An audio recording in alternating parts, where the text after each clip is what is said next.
Hi, today I'm joined by professional fire risk assessor Andy Leather, and we're going to be looking at people at risk when carrying out a fire risk assessment or an FRA within a church. Andy, can you tell me what's the first thing that we would have to think about when looking at people at risk for a fire risk assessment? Well, the first thing we must consider is the occupancy and the type of persons that are coming to worship at the church.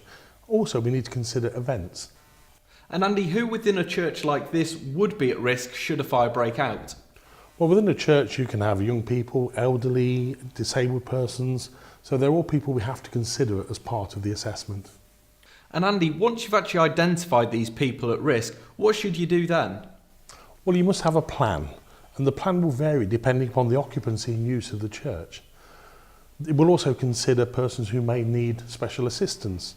However, the objective of that plan is to ensure that you can clearly evacuate the premises in a given time.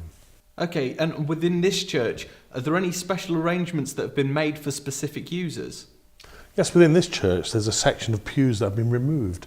This allows wheelchair users and also persons who may have prams or pushchairs to be located.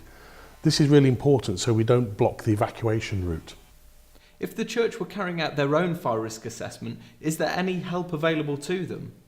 Well, the CLG guides, the communities and local government, have guidance available within that talks about evacuation. Also, we should consider the disabled evacuation process also, and again there's a guide available for that. However, what's really important is that the responsible person should take professional advice if they're unsure of any particular aspect, especially to do with evacuation. That's excellent, Andy. Thank you.